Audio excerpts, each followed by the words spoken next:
Mythical swords are famous blades from legends and folklore, often possessing supernatural powers or significant symbolism. They often symbolize more than martial prowess. They represent legitimacy, divine favor, moral authority, and the ideals of their respective cultures. They serve as narrative devices to explore themes of destiny, honor, and the human condition. The legends surrounding these swords reveal much about social, cultural, and economic life, reflecting the values and struggles of the times. These mythical swords have had a lasting impact on art, literature, and storytelling for centuries. Excalibur. The name Excalibur derives from Welsh and is a compound of Caled, hard, and Welsh, breach, cleft. It is often considered to be related to the phonetically similar Caladbolg, a sword wielded by several figures in Irish mythology. It is suggested that both names may have similarly arisen at a very early date as generic names for a sword. Various other spellings in the later medieval Arthurian literature have included Calibourch, Calibourn, Calibourn, Calibourch, Excalibur, Excalibur, Excalibur, and finally the familiar Excalibur. Excalibur is King Arthur's legendary sword, surrounded by layers of mystical elements. In many accounts, the sword is said to have been granted to Arthur by the Lady of the Lake, a supernatural figure residing in the waters. Some legends say it was drawn from a stone by Arthur, proving his divine right to rule. Excalibur's power was said to make its bearer invincible in battle, and its scabbard, often overlooked, was believed to prevent Arthur from ever bleeding, further ensuring his immortality.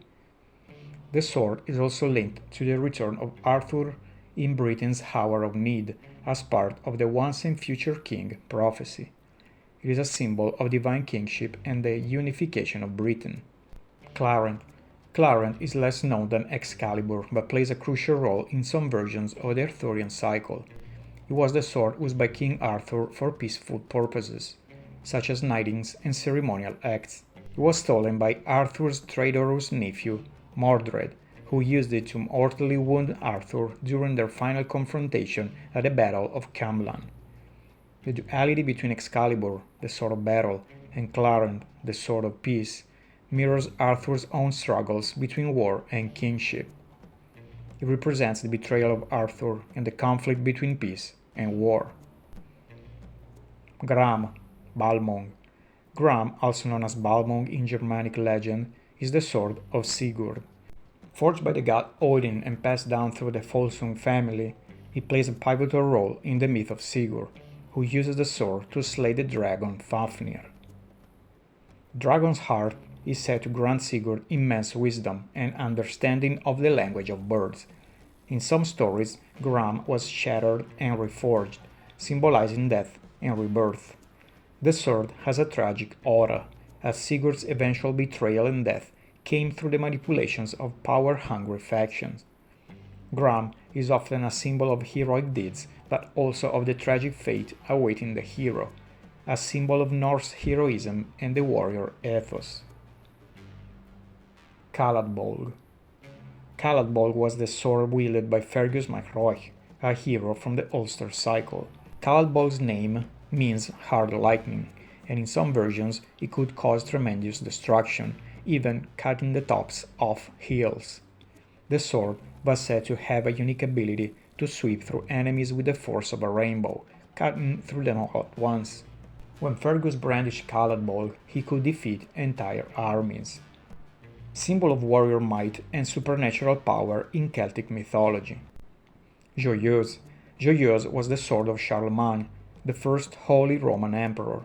According to legend, the sword could change its color 30 times a day and had mystical properties that made Charlemagne nearly invincible.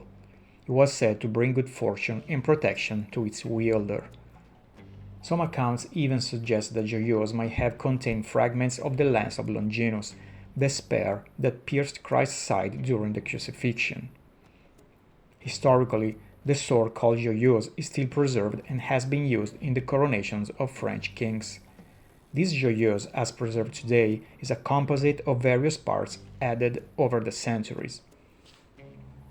A symbol of monarchy and the divine right to rule in medieval France. Durandal. Durandal is the legendary sword of Roland, the greatest of Charlemagne's paladins.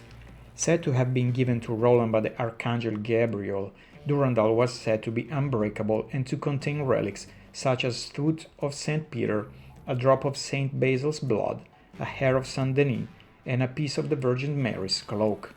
In the Song of Roland, as Roland fought against the Saracens at the Battle of Roncesvalles, he tried to destroy the sword to keep it from falling into enemy hands.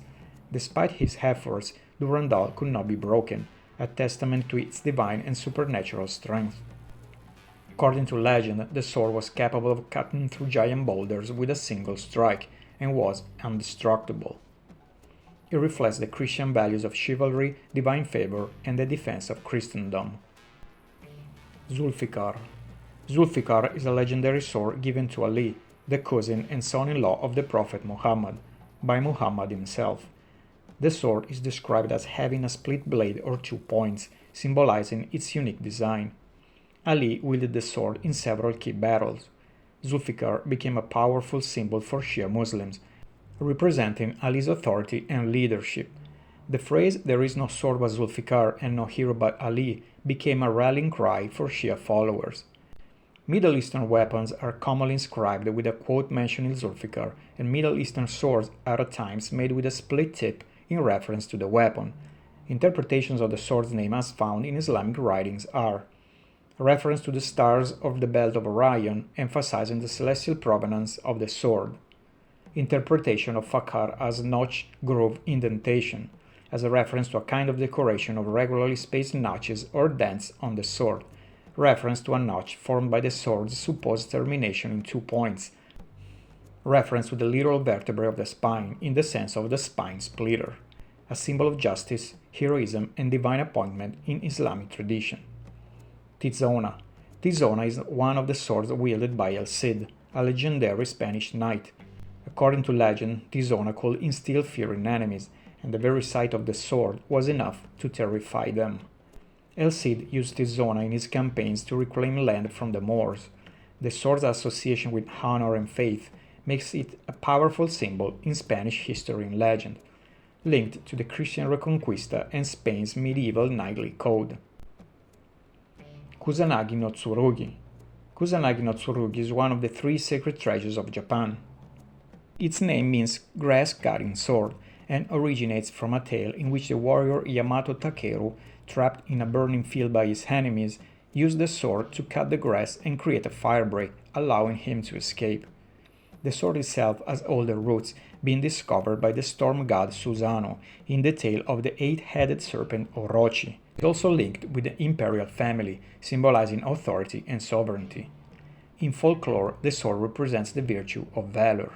Because no one is allowed to see the sword due to its divinity and Shinto tradition, the exact shape and condition of the sword has not been confirmed, central to Japan's Shinto beliefs and the divine right of emperors.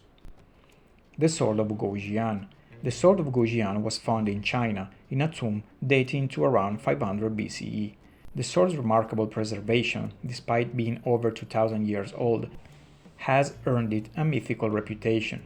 It is a tame bronze sword, renowned for its unusual sharpness, intricate design, and resistance to tarnish rarely seen in artifacts of similar age. It is still sharp, leading to speculation about its extraordinary craftsmanship and the possibility of it being imbued with mystical powers. Historically, King Goujian was known for his tenacity, defeating the state of Wu, and the sword symbolizes resilience and strategic brilliance, a symbol of perseverance, craftsmanship, and the brilliance of ancient China. These swords are deeply interwoven with the values, beliefs, and cultural identities of the societies that created them, representing ideals of kingship, heroism, divine favor, and justice. Each one holds a place not only in legend but also in the collective memory of entire civilizations. What do you think about these 10 mythical swords? Do you know other swords in history and mythology? Do you think these accounts are real or just legends? Let us know in the comment section, subscribe, and share the video. Check our website for consultations, tarot readings, exclusive videos, courses, occult-related items, and more.